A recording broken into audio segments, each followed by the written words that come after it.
Dernier épisode, enfin le dernier épisode de ce podcast Réparta Science sur Nick Brown. Dans cet épisode, en fait, c'est un épisode un petit peu récapitulatif parce que j'avais plus vraiment de questions à lui poser vis-à-vis de son billet de blog. On les avait terminées à l'épisode précédent. Et finalement, on va discuter très généralement du lien qu'il peut y avoir entre fraude et métascience. On va pas mal discuter de ce qu'il faudrait faire selon lui pour réparer la science, et puis de sa vision, de ses motivations à réparer la science. Donc un épisode un petit peu plus personnel que les autres peut-être, en tout cas un épisode sur lequel on va dépasser largement ce qu'il a fait en termes d'écrit. Voilà, j'espère que cet épisode va vous intéresser autant que les autres, et puis bonne écoute à tous pour ce dernier épisode de Réparta Science avec Nick Brown. Et Papier, c'est une critique des chercheurs par les chercheurs. À côté, il y a Retraction Watch qui fait plutôt un travail journalistique. On en avait parlé d'ailleurs. Tu vois ça plutôt comme des choses complémentaires? Oui, alors là encore, Retraction Watch, c'est un cible. C'est un cible. Et ils sont limités en ce qu'ils peuvent dire parce qu'ils sont un peu gouvernés par l'éthique journalistique. Alors, si tu parles à Ivan Aransky au bar du conférence après quelques bières, ça devient très intéressant. Mais quand tu lis les biographies de Ivan Aransky, c'est pas quelqu'un qui peut se permettre de jeter de la merde en public. Oui, mais peut-être que le fait que nous, on soit contraints par l'éthique scientifique, que eux soient contraints par l'éthique journalistique, qui sont quand même des incentives assez différentes, ça rend quand même la chose un peu complémentaire et du coup intéressant d'avoir ces deux plateformes-là. Mais c'est précisément pour ça que je dis que ce que moi je fais, je ne considère pas comme une activité scientifique et donc je ne considère pas que les éthiques, la science jouent là-dedans. Il y a des gens qui disent, par exemple, oui, mais regarde, tu as détecté cette fraude-là, mais tu fais du cherry picking. Mais bon, on ne fait pas de statistiques inférentielles. Le jour où je décide de dire que la prévalence de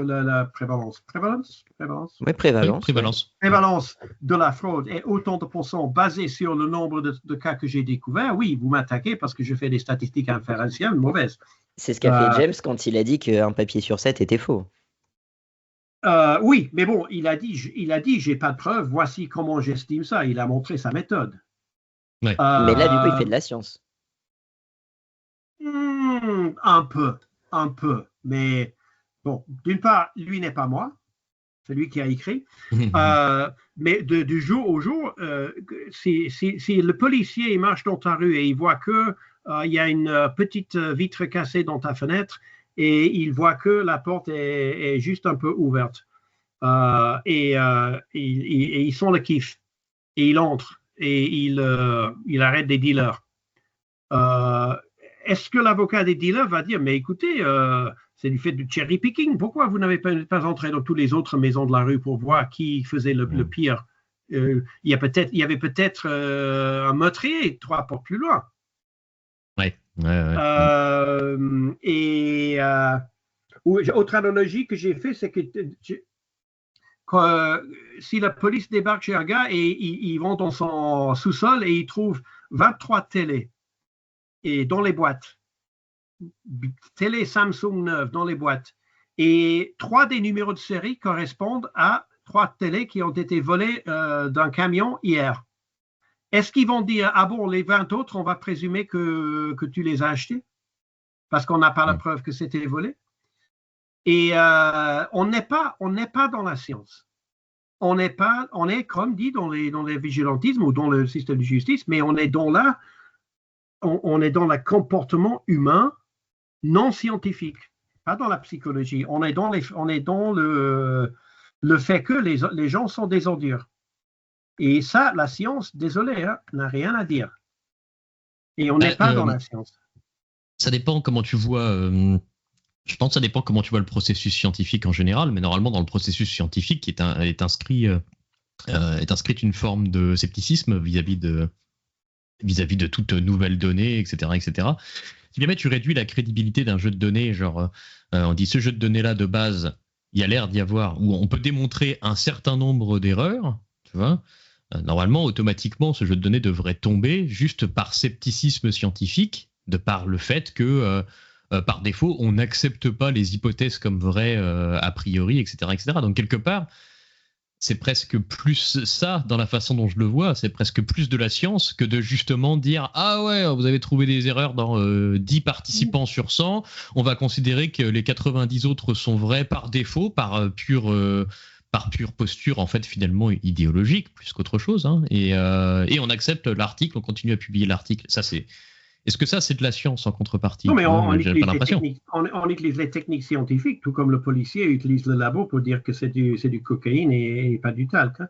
Mais Ouais. Pour moi, la science essaie de faire le but de la science, c'est d'apprendre des choses généralisables et éventuellement de faire des prédictions sur l'univers ou sur un sous-ensemble bien défini de l'univers.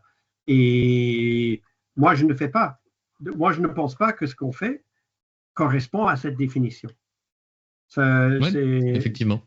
On est plutôt dans l'historique. Telle et telle chose s'est passée, oui ou non. Et donc, on peut très certainement, comme l'archéologue, utiliser les dates carbone ou des trucs comme ça, mais en soi, l'exercice n'est pas une science. Le problème est que d'une part, pour faire ce genre de choses, il faut une certaine formation scientifique, et donc ça implique aussi que tu as inévitablement suivi la déformation professionnelle des scientifiques. Et qui est le scientifique, il voit tout problème en termes de science. Par exemple, il a cette horreur des preuves circonstancielles parce que c'est l'affirmation du conséquent. Et il faut penser moins comme un scientifique. Et puisque penser comme un scientifique est quelque chose que nous avons appris à faire et qui était franchement vachement difficile, pas étonnant qu'on se méfie un peu. C'est un peu comme vos auditeurs plus vieux. Moi, j'ai pris la retraite à 52 ans. J'avais économisé un peu d'argent. Je pourrais me permettre de prendre la retraite à 52 ans parce que j'avais un plan financier, disons. Le plan financier pour prendre la retraite à 52 ans passe par ne pas dépenser trop. Maintenant, je suis retraité. Avec mes différents revenus, je n'ai pas besoin de revenus complémentaires. Par exemple, tout ce travail que je fais pour normalement gratuitement. Il y avait une université qui a insisté à me payer. Mais il est très difficile de passer de quelqu'un qui accumule les moyens de prendre la retraite en ne pas dépensant, de devenir quelqu'un qui dépense. Faut demander à ma femme. Et donc, il est très difficile de se faire la discipline de scientifique. Peut-être encore plus de psychologue, parce que la psychologie en soi n'a peut-être pas découvert beaucoup de choses, mais en devenant psychologue, on découvre énormément de choses sur sa propre façon de penser et sur la façon de penser des autres. Et vous n'êtes plus capable d'avoir beaucoup de conversations avec vos amis que vous étiez capable d'avoir avant de devenir psychologue. Oui, c'est une horreur. Moi, s'il n'y a pas de méta-analyse dans la conversation, j'arrive pas. Hein. Y compris des gens intelligents, y compris des bac plus 3, bac plus 5, mais des gens, et chaque troisième phrase, il y a une erreur de logique, il y a une erreur de pensée, il y a... oui. Et donc, avec cette déformation professionnelle qui vient avec le fait d'être scientifique professionnel, vient une horreur de procéder avec des choses qui, chaque jour, on lit dans le journal d'une erreur de justice, par exemple. D'une erreur de justice occasionnée par les erreurs qui ont décrit Kahneman et Tversky, Les biais cognitifs. les biais cognitifs, etc. Et donc, je suis content que je ne travaille pas dans ce monde-là. Hein. Je suis content de ne pas appliquer la logique du flic.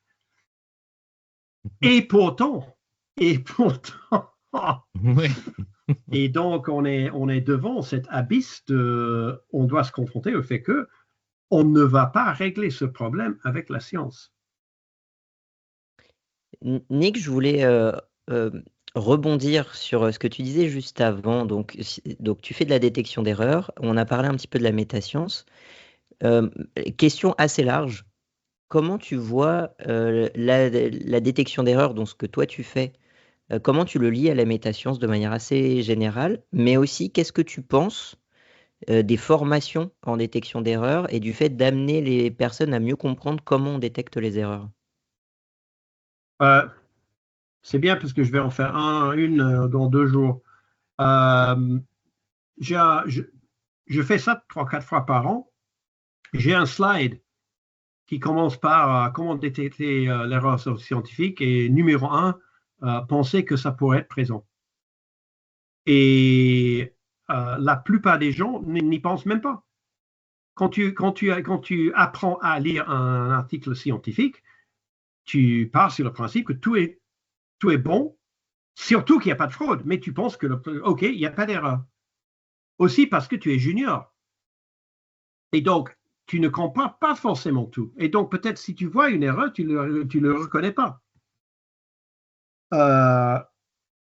Maintenant, je vais peut-être trop loin, mais moi, je commence en lisant un article par chercher des erreurs parce qu'il y en a toujours. Il y en a toujours. Et certains sont évidents et d'autres ne sont pas évidents. Ça revient un peu le phénomène, alors je l'ai lu, appelé, par les académiciens, il y a certainement un autre, et ça s'appelle le syndrome ou le phénomène Gell-Mann du scientifique américain Murray Gell-Mann. Il y a Andrew Gell-Mann en un mot, mais Gell-Mann, visiblement, c'est un nom hébreu.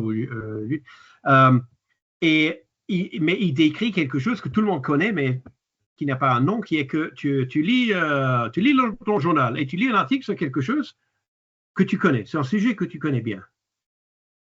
Et même si c'est un bon article pour un bon journaliste, il y a toujours beaucoup de n'importe quoi. Parce qu'il n'y a pas assez de place pour l'écrire, il y a des erreurs de non-compréhension.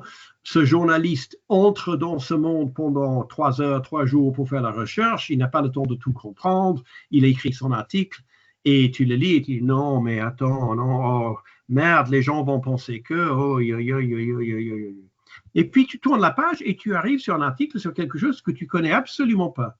Et tu dis, tiens, j'ai lu cet article très intéressant au sujet de machin. Et si tu n'as pas à côté de toi un expert dans ce domaine-là, tu vas penser, ah tiens, j'ai appris quelque chose sur ce domaine. Tandis que si tu avais l'expert à côté, il aurait dit, oh non, non, non, non, attends, ils n'ont pas dit ça, ah merde, tout le monde dit ça. Non, mais... Et donc, oui. Donc, on parlait des formations. Oui. Et donc, oui. je dis aux gens, commencez pas à penser qu'il y a des erreurs parce que c'est extrêmement rare qu'il n'y en a pas et c'est assez rare qu'il n'y en a pas que tu peux voir. Si ce n'est qu'une erreur de frappe, si ce n'est qu'un... Mais quand tu lis un article et tu trouves une erreur d'orthographe, OK, l'auteur est humain. Et l'auteur fait des erreurs. Et ça continue après. Donc, il faut commencer par imaginer que c'est présent et de dire qu'il y a des erreurs dans 90% des articles. Parfois, tu ne peux pas tous les voir, mais les articles scientifiques sont écrits dans un ton tellement positif. On a découvert ça, on a conclusion. Et ils ne disent pas, à un moment donné, toutes les tubes d'essai sont tombés par terre, mais heureusement, il y a la moitié qui ne sont pas cassés, donc on a continué avec ça. Et un jour, on ne savait pas quels étaient les 2 échantillons dans le frigo, mais bon, on est quasi certain d'avoir sorti le bon. Et toute la comédie humaine et toutes les fuck-up qu'il y a eu pendant qu'on menait cette étude ne figurent pas dans l'article. Et ça aussi, quand tu es jeune chercheur, tu lis les articles et tu commences à faire la recherche toi-même et tu dis, écoute, c'est vachement plus difficile que je pensais. Et c'est parce qu'on t'a donné la version finie. Ouais, c'est marrant parce que personnellement, moi, quand j'ai vu ce phénomène un peu, que je me suis aperçu que c'était comme ça que ça fonctionnait, rien que ça déjà, juste masquer des erreurs et des difficultés qui sont tout à fait normales au sein d'un labo de recherche, moi, je considérais déjà ça un peu comme une trahison, en fait, un peu comme un mensonge, comme si la littérature scientifique, en fait, arrêtait pas de me mentir sur la façon dont les choses se sont passées. Ouais. Et que, ok, dans plein de situations, très certainement, les erreurs qu'il y a eu n'ont aucune conséquence. Et du coup, en partant du principe qu'on a quelqu'un qui a fait l'étude honnêtement, machin, etc., etc., s'il y a 2-3 erreurs, en général, on va dire en moyenne, elles auront sans doute pas de conséquences. Mais en moyenne, c'est-à-dire qu'il y a aussi des articles qui sont écrits complètement par des gens qui sont tout à fait honnêtes, mais qui ont masqué leurs erreurs parce qu'il faut pas mettre les erreurs, il faut surtout pas décrire les études telles qu'elles ont été faites, etc., etc. Et ça conduit à des études qui ne marchent en fait pas. Mais l'addition de petites erreurs comme ça, en fait, on peut même pas s'en rendre compte quand on lit l'article. Alors que quand on t'enseigne la science, enfin, en tout cas moi en licence de psychologie, la façon dont on m'a enseigné dans les articles scientifiques étaient écrits, c'était, on a dit, les articles scientifiques décrivent exactement comment tout se passe. C'est comme ça, et puis les données sont fournies avec. Je regardais l'article de Tom Hardwick là, qui est sorti il y a 1 an ou 2 sur 2022 en psychologie. C'est 14% des articles qui fournissent leurs données. Moi, on m'a enseigné il y a 15 ans, quand j'ai fait ma licence, on m'a dit le standard en psychologie, c'est de fournir les données. Et moi, j'étais surpris que ce n'était pas plus élevé. En fait, lui, il a sorti cet article et nous, bon, c'est moi qui ai lancé le projet, mais j'ai perdu un peu de souffle et Sophie a cru à le repris. Nous avons reproduit. Et alors, il y avait un numéro de Psychological Science où tous les articles avaient le badge qui disait oui, on a les données. Et il y avait 8 ou 9 articles et j'ai dit, je vais réanalyser ces articles et essayer de reproduire les résultats. Alors déjà, ça nécessitait toute une équipe. Et sur les 9 articles, il y avait un seul où on a reproduit les résultats exactement parce que c'était fait par l'admirable Joe Hilgard avec un fichier RMD. Et les autres, il y a 2 ou 3 autres où finalement, bon, en insistant beaucoup, on arrivait à environ la plupart des résultats, et les autres, pas du tout, et il n'y avait aucune question de fraude. C'était tout juste que... moi, l'autre, il y a 1 an, j'ai analysé un article, j'ai écrit mon article avec Andrew Gellman là-dessus, et tu recevais le code, et quand tu ouvrais le code, il y avait une erreur de syntaxe, il y avait une parenthèse qui manquait. Ouais, ça veut dire que le code, il n'a pas été lancé tel quel. C'est soi-disant le code qui a créé les résultats et il manquait une parenthèse. Et alors, du coup, pour revenir à ma... Oui, quelle est la question de métascience et... La question de départ, c'était qu'est-ce que tu penses des formations à la détection d'erreurs, avec quand même aussi l'idée que plus les gens vont être formés à la détection d'erreurs, plus ils vont créer des erreurs complexes. En tout cas, ça, c'est une critique qu'on observe assez souvent. C'est quoi ta position par rapport à ça? Tu veux dire, est-ce que faire la formation va aider les gens à frauder mieux? Ça, mais aussi à mieux le détecter. Donc, en fait, il va y avoir quand même un coût-bénéfice. En principe, ça aide. En fait, bon, j'enseigne sur une formation de master en métasciences et tu vois parfois le choc dans la salle quand tu commences à expliquer des choses.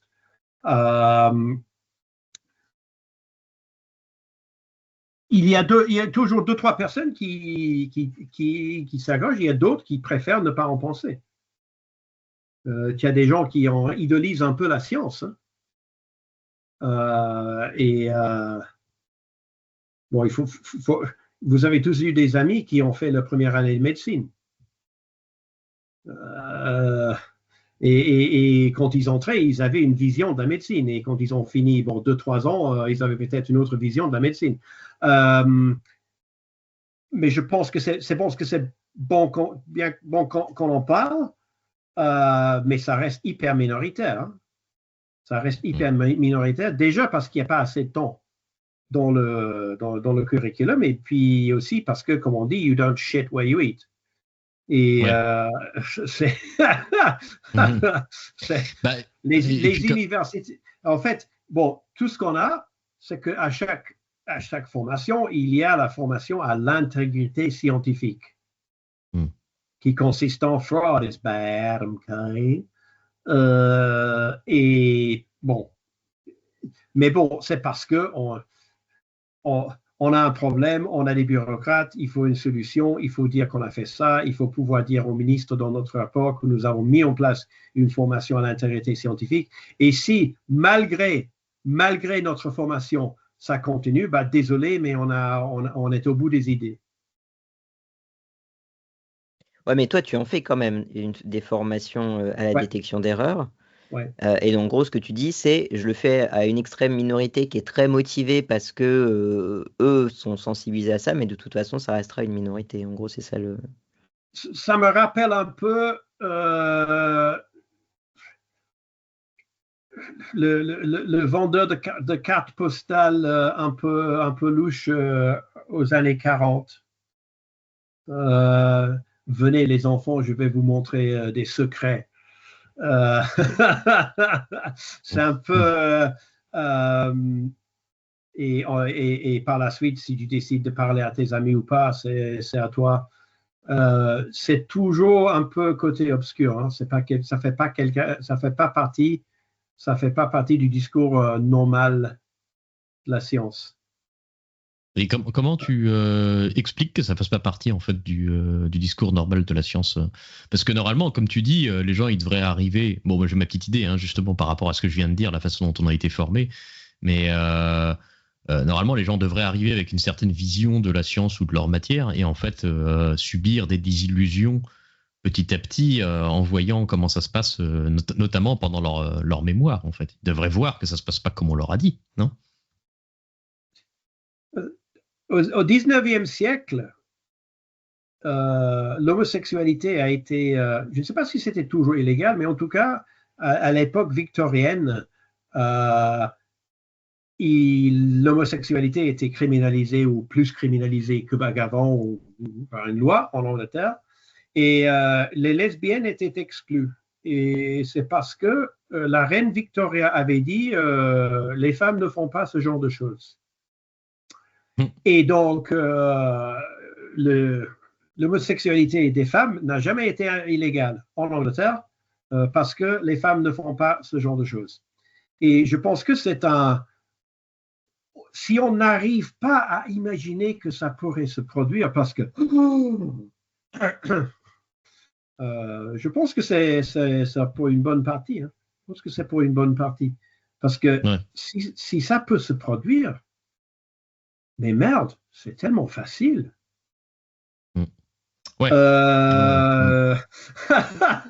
C'est inquiétant pour enfin, je veux dire, justement, voilà, on parlait pour l'esprit critique un petit peu des gens qui sortent de leur formation, parce que moi, véritablement, en fait, c'est littéralement des profs à l'université qui ne publiaient pas leurs données en même temps que leurs articles, qui enseignaient à des formations de 500 personnes, parce qu'on était 500 en première année de psycho, hein, qui, devant un amphithéâtre de 500 personnes, disent « En psychologie, on partage nos données ». Et eux, ils le font pas. Oui.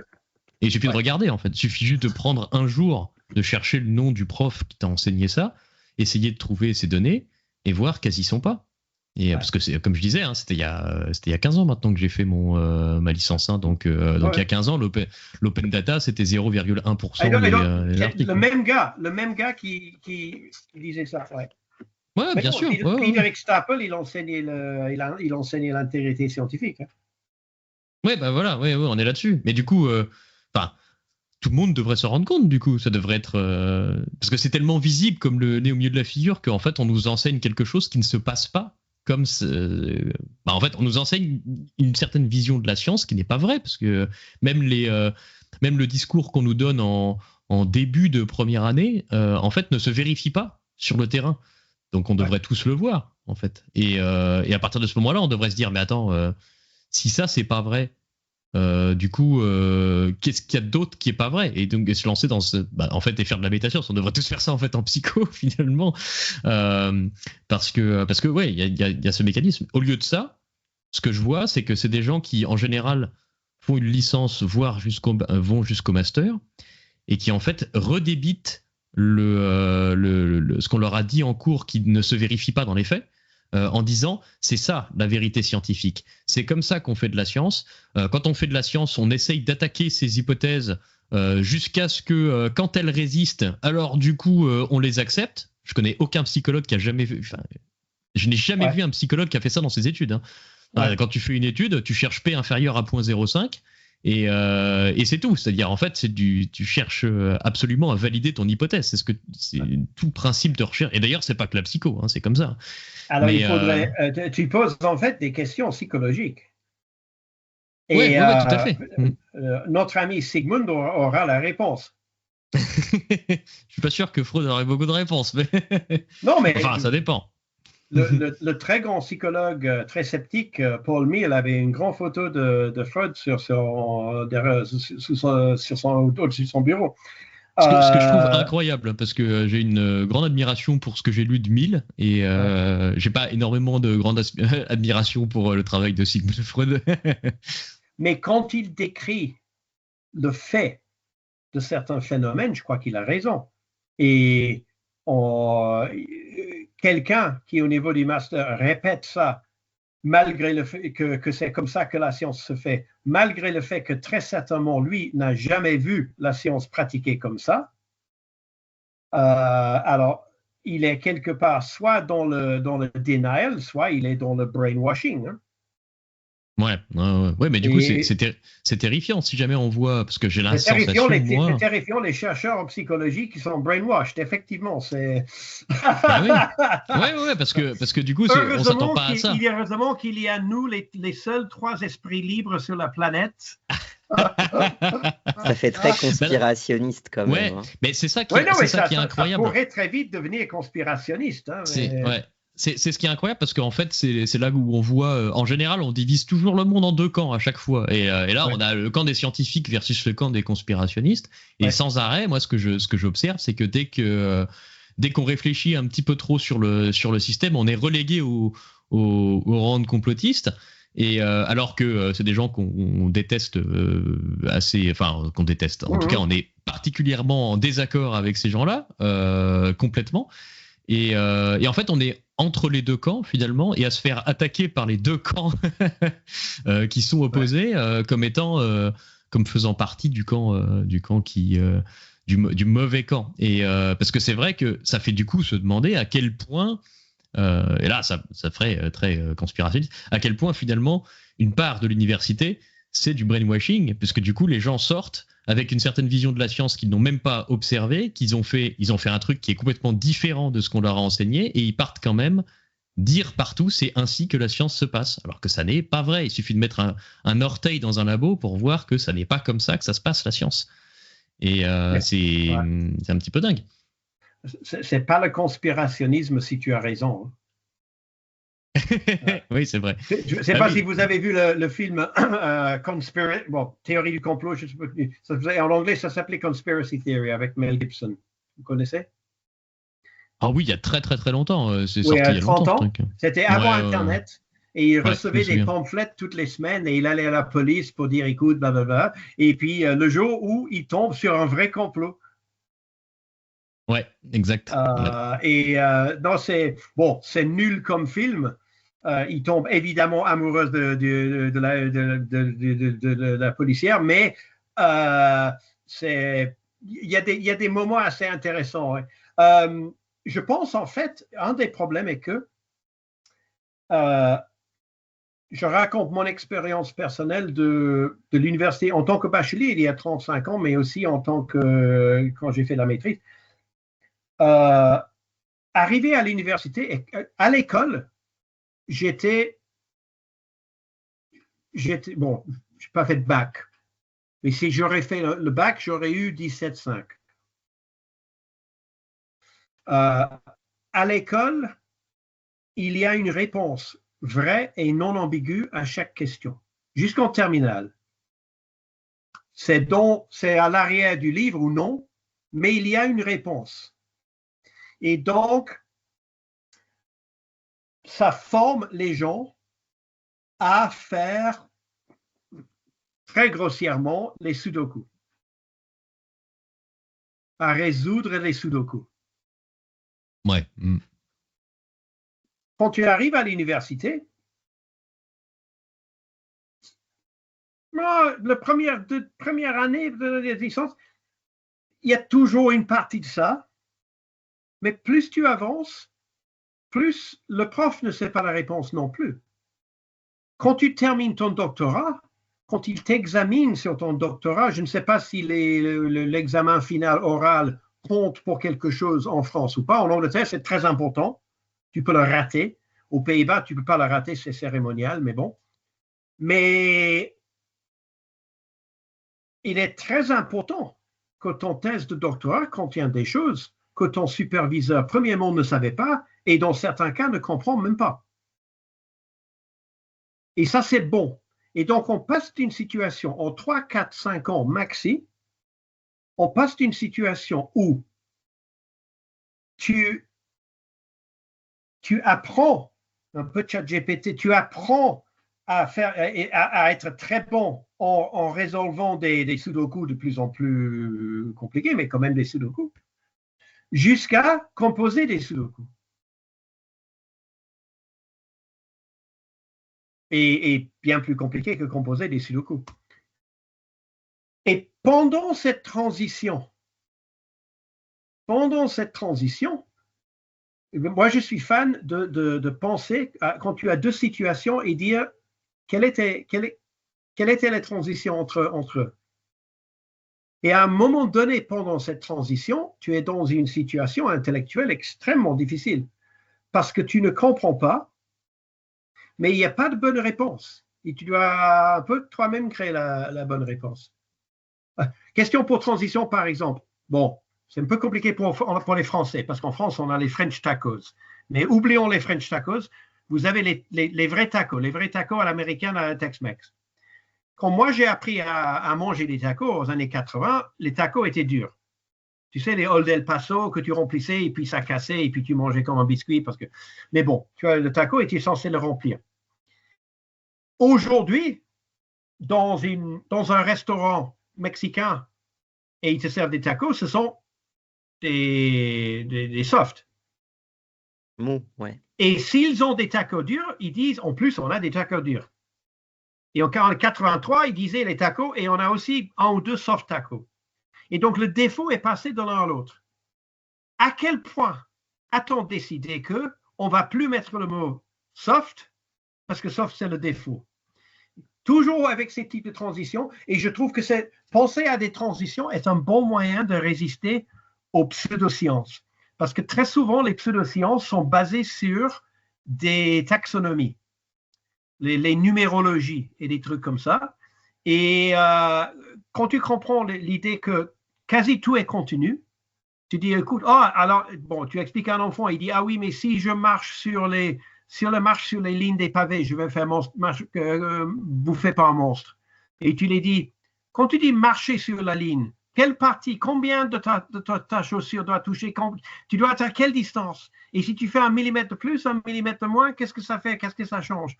Et pour montrer qu'en fait, le cerveau humain invente les boîtes et met des choses dans les boîtes, et dans les boîtes, il y a de la magie. Et quand tu n'es pas dans la boîte, c'est l'ambiguïté. Et la science, c'est l'ambiguïté totale. C'est l'ambiguïté.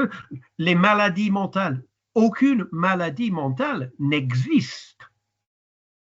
La schizophrénie, la dépression n'existe pas. C'est un nom que nous donnons à des symptômes. J'ai eu vraiment un moment épiphanique d'un tweet de Jeremy Fries, psychologue américain, qui commentait un article dans lequel quelqu'un a écrit telle et telle chose était caused by la personnalité. Et il dit que dire que sa personnalité occasionne, est à l'origine de quelque chose, est une erreur de pensée extrêmement fondamentale. Mais vous connaissez aussi les gens, peut-être ils ont un autisme et ils disent, ah, il a fait ça parce qu'il est autiste. Non, il est autiste parce qu'il a fait ça. Et donc, les maladies physiques existent. Si tu as Covid, c'est qu'il y a ce bestiole qui circule en toi. Mais si tu as la schizophrénie ou si tu as la dépression, bon, il y a des cas plus clairs que d'autres, mais essaie d'expliquer aux gens, des gens très intelligents, des gens avec un doctorat en physique, essaie de leur expliquer que la dépression n'existe pas. Ce n'est pas que les symptômes dépressifs n'existent pas, mais que la dépression fait partie d'une taxonomie créée par les humains et dont la maladie et Dieu s'en fout royalement. Et on n'y pense pas. On n'y pense pas, surtout parce que déjà, il y a 10 fois trop de gens qui entrent en psychologie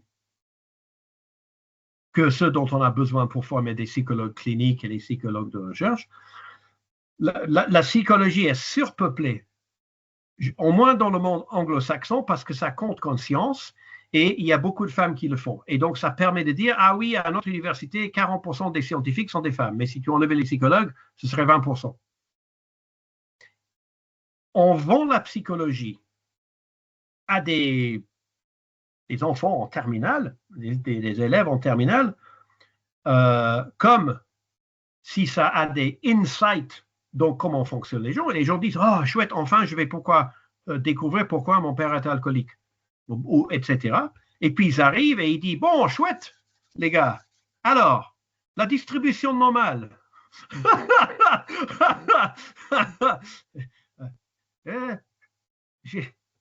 J'ai 10,2 en maths. Non, distribution normale. Voici la fonction. Voici la fonction de la courbe de distribution normale. Ici, on a E puissance, je ne sais pas ce que c'est, hein, mais il y a E dedans. Dans ma maîtrise, où il y avait aucune prérequis scientifique psychologique dans la maîtrise que j'ai fait, quelqu'un m'a dit, mais c'est quoi cette cible? C'était la racine carrée. Oui, mais il y a aussi... J'ai vu ça à Durham aussi. En France, il y a quand même cet aspect de « Ah, si t'es bon en philo en terminale, alors tu peux aller en psycho. » Et parce que la psycho, c'est Freud en terminale. Et du coup, c'est basé sur des histoires un peu philosophiques, quoi. Ouais, mais moi, je pense que la psychologie ferait mieux d'avoir plus de philosophie. Et finalement, bon, il y a 400 ans, il n'y avait que des philosophes. Et ensuite, tu avais des philosophes comme Galilée était philosophe, et puis pourquoi ce truc tombe plus vite que l'autre. Et puis tu avais Gay-Lussac qui était philosophe, et pourquoi des chimistes, hein? Oui, en tout cas. Et la psychologie s'est séparée de la philosophie quasi en dernier, avec la labo de Wundt en 1871, qui a dit, moi je ne peux pas appeler ça psychologie et pas philosophie. Mais jusque-là, c'était la philosophie. Et moi, je pense que beaucoup de ce qu'on fait en psychologie, on pourrait commencer par faire la philosophie, parce que les philosophes, très vite, démontreront que tu n'as pas besoin de faire cette étude.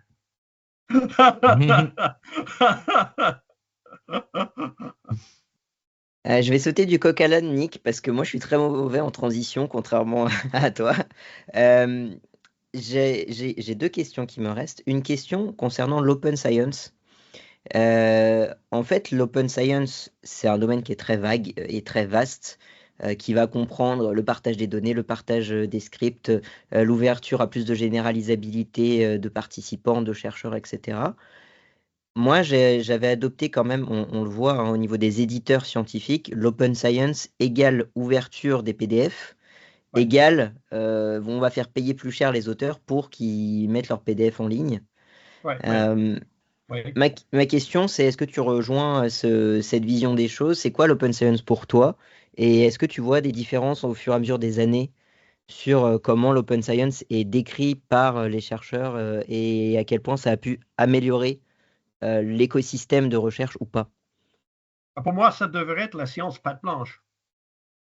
En fait, bon, le open access qui est arrivé en même temps, c'est pas forcément l'open science, mais les éditeurs disent, tiens, ça contient le mot open, c'est tout ce qu'il faut. Parce qu'en tout cas, eux, ils vendent leurs trucs au niveau le plus élevé, c'est-à-dire les présidents des universités, les décideurs du budget, les ministres. Et vaut mieux ne pas être trop technique quand tu vends des choses aux ministres. Il vaut mieux des trucs de grande stratégie. Mais c'est vrai que c'est vraiment un gros but contre son propre camp qui ont fait les scientifiques qui disaient « Ah, les grands méchants capitalistes, on paye notre abonnement bibliothèque tellement cher.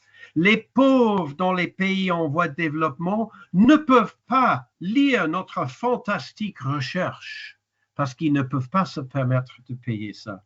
Et donc, nous proposons à ce que nous payons et eux peuvent lire notre fantastique recherche. » Qu'est-ce qui se passe? Il paraissait que les pays ont des pays de développement, ils avaient plein de moyens pour lire ton article. Alors, c'est vrai que il n'y avait pas autant de dignité que pouvoir cliquer sur l'abonnement de ta bibliothèque, mais tu pourrais le lire. Tu écrivais à l'auteur, il dit « J'ai lu votre abstract, c'est très intéressant. Est-ce que je peux avoir une copie de ton article ?» Tu le recevais, contrairement aux données, tu recevais le PDF le lendemain. Ou alors, il y avait un partage plus ou moins illégal. OK, ce n'était pas optimum. Et donc, les sauveteurs que nous sommes en Occident ont décidé de sauver ces pauvres personnes du capitalisme en disant nous allons pour un système où on paie les APC et eux peuvent lire gratuitement notre recherche. Et qu'est-ce qui s'est passé? Les APC sont 2 000, 3 000, 4 000 $. Et maintenant, les gens dans les pays émergents qui avaient au moins un moyen avant de lire les articles, maintenant ne peuvent pas les publier. Parce que le APC, qui pour quelqu'un avec un grant de 200 000 €, il met 2% à côté dans le planning du projet pour payer l'APC, aujourd'hui, un chercheur dans les Philippines ou en Inde, c'est 6 mois de salaire de postdoc pour payer la publication. Et maintenant, mais comment a-t-on pu ne pas imaginer que le capitalisme serait plus agile que nous?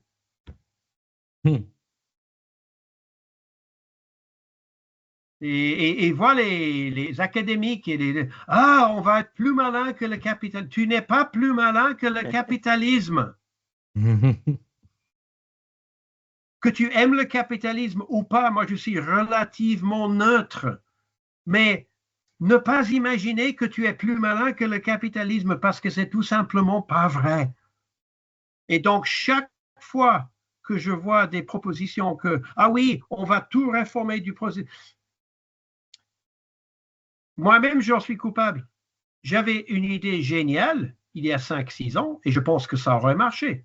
Moi, je pense qu'on n'a pas besoin de... Parce que bon, les pires des éditeurs ne sont pas Elsevier, ce sont des sociétés, parce qu'ils vivent de ça. L'American Psychological Association, c'est vraiment horrible comme public.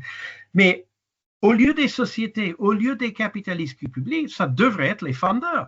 Nous sommes les National Institute of Health, on te donne une grante et on veut en retour que tu aies écrit un rapport qu'on peut publier. Ouais. Et on garantit que ça soit publié pour dire ce que tu as fait avec notre argent.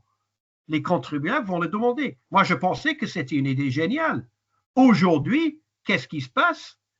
Les nazis vont prendre c'est exactement ce qu'ils proposent, RFK Jr., que la science va être publiée par le gouvernement.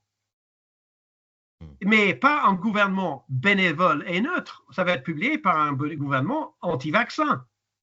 Ouais. Et donc... comme ils disent, fais attention be careful what you wish for. Fais attention à ce que tu souhaites parce que peut-être que tu l'auras. Ouais. Tu y allais peut-être un peu vite, mais l'APA, donc American Psychological Association, c'est une association à but non lucratif. C'est une association sans actionnaire. Ouais. C'est pourri à fond. Et il y a environ 8 ans, il y avait un gros scandale et les gens disaient, oui, il faut boycotter l'APA. Et moi, j'ai dit à l'époque, ben, ils ont complètement changé de management. Peut-être qu'ils vont se réformer, mais non, et c'est tout aussi pourri qu'avant. À un moment donné, alors, ils ont un président qui est élu, mais ils ont aussi un PDG. Et ils avaient prêté 500 000 $ au PDG pour acheter une maison.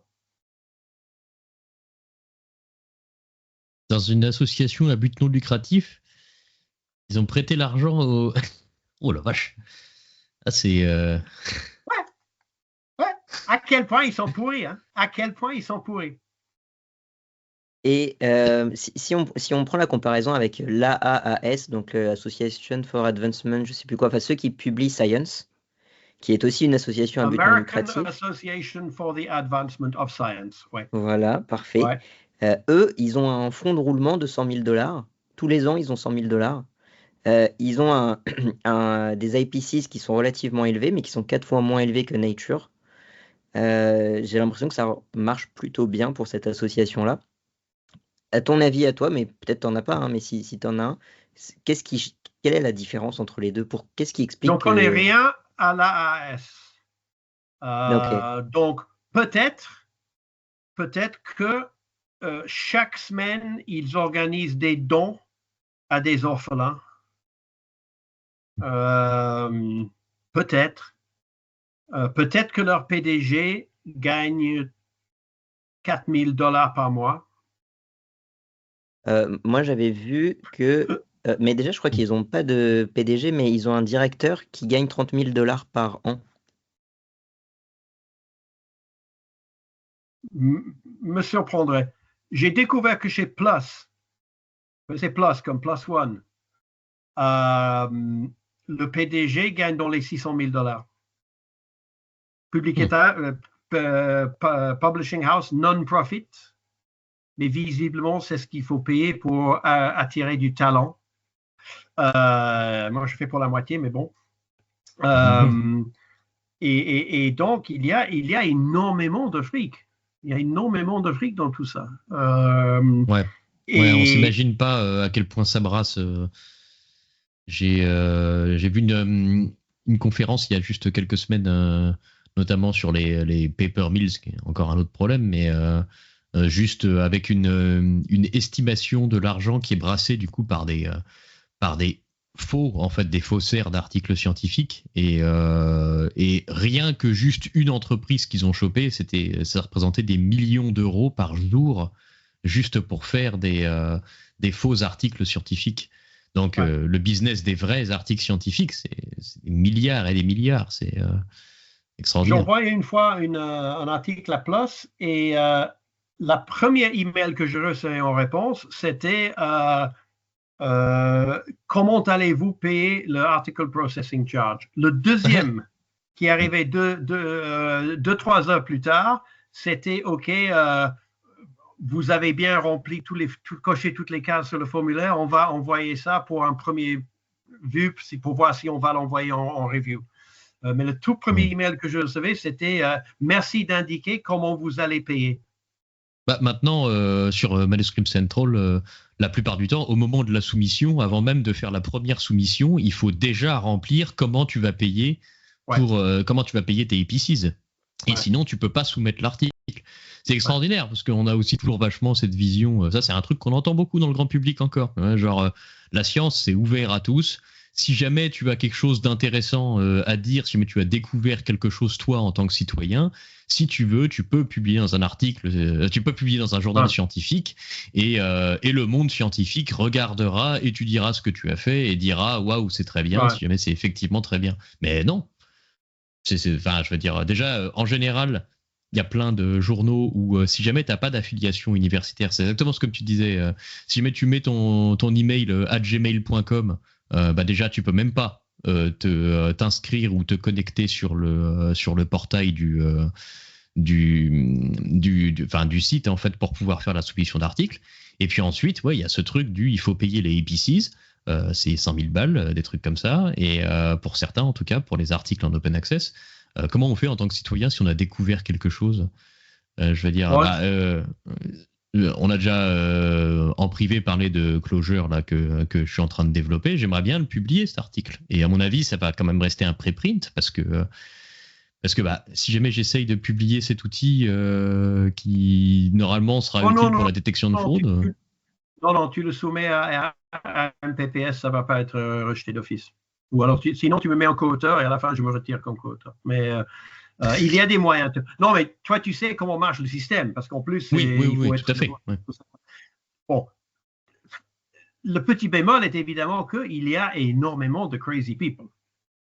Ouais. Bien sûr. Et je sais que chez Archive, par exemple, ils reçoivent des tonnes de soumissions, des gens qui montrent que alors, c'est soit la relativité, soit le mécanique quantum, c'est l'un ou l'autre, où il y a toutes les cranks dessus. L'autre, les gens ont moins de problèmes. Ouais. Et les gens qui pensent qu'ils ont, ils ont un niveau bac -2 en physique, mais les voix dans leur tête leur font écrire des symboles. Aujourd'hui, embellis par ChatGPT. Et c'est du grand n'importe quoi. Il dit oui, mais tout le monde devrait pouvoir avoir voix. Ben, désolé, dans la science, il faut que tu montres que tu es un tout petit peu, que tu n'es pas complètement à côté de la plaque. Oui, bien sûr. Et oui, mais et Galilée encore, tu vois, tout le monde est Galilée, tout le monde va faire cette découverte. Et c'est désolé, hein, effectivement, on va accepter la chance. Une chance sur million d'une erreur de type 2 et rejeter ta solution. Oui, bien sûr. Et je suis d'accord, je suis d'accord avec l'argument. Mais du coup, pourquoi est-ce qu'ensuite on dit aux gens comme un argument, pourquoi est-ce qu'on enseigne aux gens dans le grand public, on leur dit, mais si jamais vous étiez bon, vous pourriez publier là juste comme ça. C'est pas encore pas vrai, il y a du gatekeeping qui est justifiable, parce que je suis d'accord qu'il est justifiable. C'est le propagande bas niveau qui fait fonctionner la société. Ouais, et c'est dommage du coup. C'est dommage, mais c'est pas, là encore, c'est pas forcément mauvais d'avoir, si ça aide à intéresser les enfants de 13-14 ans. C'est vrai. Qui viennent et ensuite ils découvrent la vérité. Mais bon, au moment qu'on découvre la vérité sur la science, par exemple, c'est une phase dans sa vie où on est en train d'apprendre la vérité sur plein d'autres choses, sur l'existence humaine. C'est vrai. Et donc, c'est pas quelque chose qui est unique. Ouais. Adrien, tu avais, je pense, une dernière question. Ouais, j'essayais de retrouver le salaire à l'AAS et c'est clairement bien au-dessus de ce que j'avais. Oui. Voilà. On est pour le CIO à $920 000. Voilà. Par an. Voilà. Mais, du coup, donc, quand on dit que c'est quelque chose est not for profit, ça veut dire très simplement, on ne peut pas acheter des actions. Ouais, c'est ça. Il n'y a pas d'actionnaire. En revanche, il y a des intéressés. Ouais, ils m'ont l'air bien intéressés, ceux-là. Ouais, non, bah alors du coup, la question suivante va sauter parce qu'elle était liée à ça. Dernière question que je donne à chaque fois et à chaque interviewé. On est dans le podcast Répare ta science. S'il y avait une chose à faire, la première étape à faire pour réparer la science, ça serait quoi selon toi ?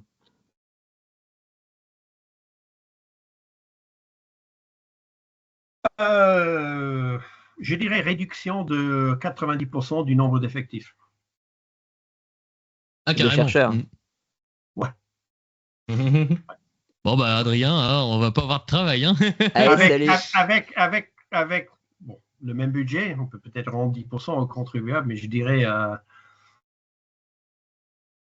le problème est que c'est très théorique parce que ça consiste à ce que Paul Meehl avait un personnage qui s'appelait Omniscient Jones. Jones qui sait tout. Et bon, parce qu'on est psychologue, on ne parle pas de Dieu, mais Omniscient-Jones, c'est le gars qui connaît la vraie valeur dans la population du paramètre. Et donc, si on avait Omniscient-Jones qui pouvait nous trier les scientifiques par le mérite, déjà il faut définir mérite, mais bon, et qu'on pourrait garder que les 10% des meilleurs et jeter les 90% d'autres. Ça, moi, je pense que ce sera un positif net en termes des découvertes.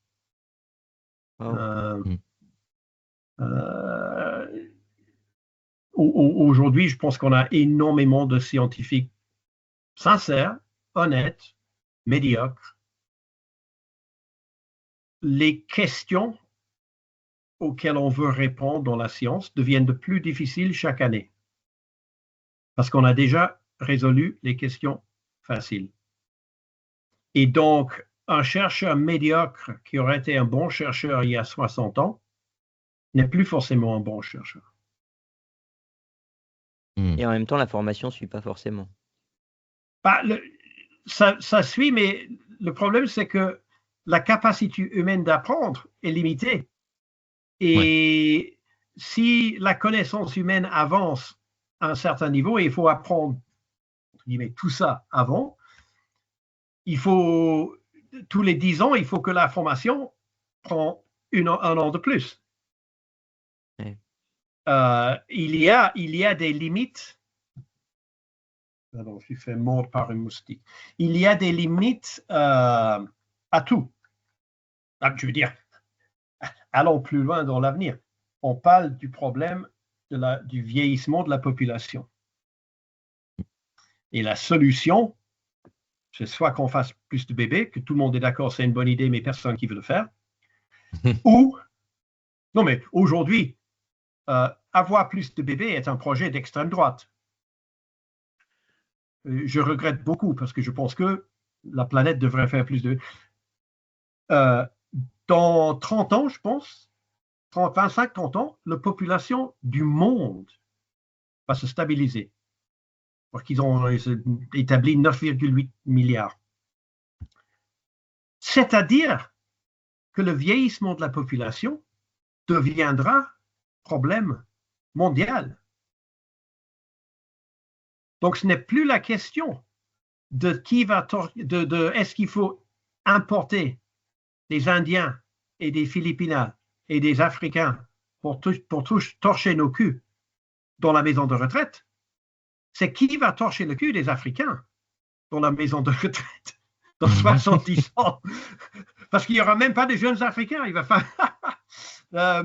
mais on aura des robots avec l'IA d'ici là, c'est bon. Non, mais on peut... Bon, moi, je ne suis pas dans la politique, donc je n'ai pas besoin de me limiter à un horizon de 5 ans et je ne crois pas que je suis grand penseur du futur. Mais je n'ai jamais vu des penseurs du futur parler du vieillissement de la population mondiale et de ce que ça implique. Et donc, on arrive à plein de limites de ce qu'on peut faire, même s'il n'y a pas épuisement des ressources naturelles de la Terre. Ça, c'est une autre discussion sur laquelle il y a des choses intéressantes à dire, parce qu'effectivement, avec l'énergie nucléaire, on a de l'uranium pour tout faire jusqu'à loin au-delà de toutes les autres choses qui vont nous éteindre. Mais alors, ta métaphore, elle est liée au fait que, selon toi, les connaissances qu'avaient des chercheurs vont avoir de plus en plus de difficultés à être transmises aux Il y a un aux problème chercheurs de plus récents. transmission, il y a le temps que ça prend, il y a à quel point faut-il avoir appris des choses. Et donc, obligatoirement, si le niveau de connaissance augmente, si la profondeur des connaissances augmente, mais la formation dure le même temps, les connaissances qu'on a globalement vont être soit de plus en plus spécialisées, soit de plus en plus sommaires. Ouais. Mais revenons aujourd'hui, on a beaucoup de scientifiques médiocres. Vous connaissez tous les deux les gens qui ont les doctorats et qui sont incapables de faire un test T à partir de 2 colonnes de données. Oui. J'irais même jusqu'à dire que ça représente probablement peut-être la moitié des docteurs en psychologie que je connaisse. Voilà. personnellement. Alors, ce sont les gens peut-être très sympas, mais désolé, on n'a pas besoin d'eux. Ils ne vont pas découvrir grand-chose. Ou alors, comme dit, on accepte le risque d'erreur de type 2 en disant, désolé, on n'a pas besoin de votre contribution. Peut-être que, sans savoir comment faire un test T entre deux groupes, vous êtes capable de trouver la solution à la dépression ou aux psychoses, mais je préfère donner votre argent à ce monsieur-là qui sait faire des modèles mixtes et qui, en plus, a un programme pour le faire. On doit être beaucoup plus honnête. On doit être beaucoup plus honnête, y compris avec pas nos amis personnels, mais je dirais avec nos amis plus largement dit. Quand tu lis quelqu'un sur Twitter qui dit « Ah, on a un job vacancy chez nous, venez nous rejoindre dans notre fantastique labo où tout le monde est fantastique et sympa. » Oui. Mais alors, Nick, là aussi, Les je vois cons, un lien avec... les cons, les ordures sont tous dans les autres universités. Chez nous, tout le monde est fantastique. Please. Là où je vois un lien aussi avec ce que tu disais sur le fait qu'il y aura plus suffisamment d'enfants, etc. Il y a aussi cette idée de les directeurs de thèse ont besoin de thésards pour faire leurs recherches parce qu'ils n'ont plus le temps. Mais en même temps, ils n'ont pas le temps, donc ils n'ont pas le temps de les former correctement aux méthodes. Et du coup, ça en fait des thésards qui ensuite deviennent des chercheurs qui ne sont pas suffisamment formés et qui, par la suite, deviendront des directeurs de thèse qui ne sont pas suffisamment formés, mais qui n'ont pas le temps non plus, qui du coup vont quand même prendre des thésards. Et finalement, on a besoin des thésards pour faire de la recherche, mais on n'a pas le temps. Après, en psycho, honnêtement, je pense que il y a une certaine hypocrisie au niveau du temps de formation. Je veux dire, ma licence de psycho, j'ai eu 20 heures de cours par semaine pendant 3 ans. 20 heures de cours par semaine, tu peux rajouter 15 heures de statistiques et de mathématiques par semaine à tout le monde. Faut-il payer les gens et il n'y a pas de sous. Oui, voilà, ça c'est encore un autre souci. Mais du coup, je pense pas dans la formation. Je pense pour une formation scientifique, je pense pas que ce soit un souci de temps. C'est un souci de comment on alloue les ressources et on n'a pas envie de les allouer à ça. Et je pense que ça se vaut dans à peu près toutes les disciplines, hein, parce que souvent on est issu pour faire de la recherche, hein, on est issu du doctorat, mais pré-doctorat, dans la plupart des spécialités, on n'est pas spécialisé en recherche. En fait, on pourrait avoir on pourrait imaginer des formations qui sont 5 ans de formation pour faire des chercheurs spécialisés dans un domaine, qui voient un petit peu de psychologie, machin, etc. Moi, je vais avoir 10% de mes cours jusqu'en master. Après, en master, je me suis spécialisé dans un master spécifiquement pour la recherche. On était genre 10 dedans, je crois. Et puis, il y a eu genre 30 personnes qui ont fait un doctorat. Hein. Donc, la plupart, en fait, ils n'ont pas fait de statistiques pendant leurs dernières années de master. Et même pendant la licence, 10-20% des cours ont un rapport avec la recherche. Le reste, c'est de l'apprentissage par cœur de telle étude qui, en plus de ça, a été fraudulée ou se réplique pas, ou machin, etc., etc. Et tout ça, pour devenir chercheur, c'est quasiment de la perte sèche, en fait, au niveau de la formation. Donc, même si jamais tu comptes devenir chercheur, si tu veux former des chercheurs, si tu comptes que ce qui a été utile à moi dans mon cursus pour faire de la recherche pendant ma licence de psychologie, j'ai dû avoir 8 heures de cours par semaine. Tu vois. Et si jamais tu passes ces 8 heures à 35 heures, je garantis que n'importe quel étudiant qui sort d'une licence où il fait 35 heures de cours spécialisés dans des compétences qui sont spécialisées en recherche, il sort, il est meilleur que 90% des docteurs à l'université que je connaisse. Parce qu'il pourrait apprendre l'outil informatique, il pourrait apprendre l'outil statistique, pour de vrai, je veux dire, pas juste cliquer des cases dans SPSS, qui est en général ce qu'on apprend, ce qui est une catastrophe selon moi, etc., etc. Il y a un vrai... Enfin, je veux dire, il y a aussi une question aussi de désir d'allocation des ressources où à la fois les chercheurs sont bien vus dans la société, mais en même temps on refuse de les former. Hein.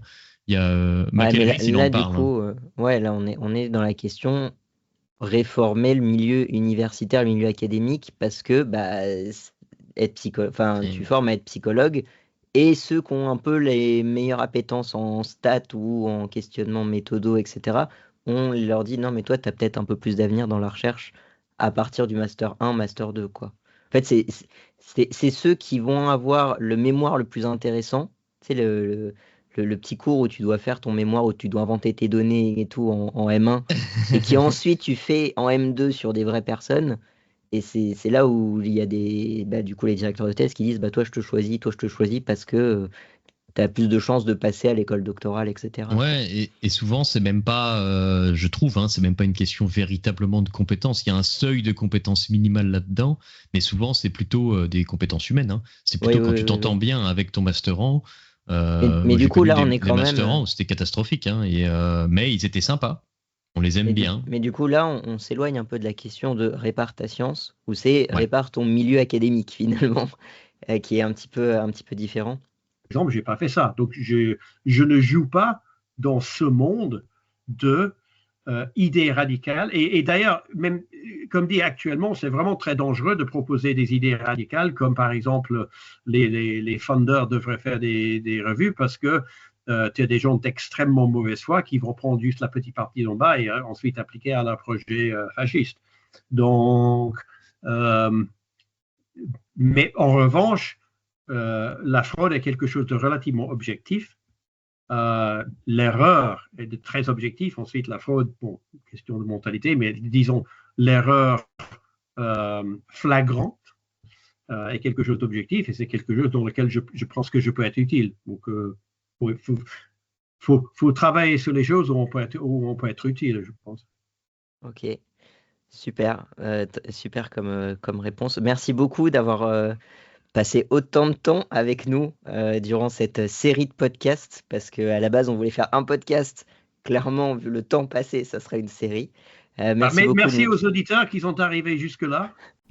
Bon, une fois n'est pas coutume, j'ai totalement oublié de faire les remerciements. En fait, ce que j'ai fait, c'est que j'ai arrêté l'enregistrement au moment où on faisait les remerciements, ce qui fait que il y a toute une partie où on se congratule, merci, merci à tous d'avoir été ici, merci Nathanaël, merci.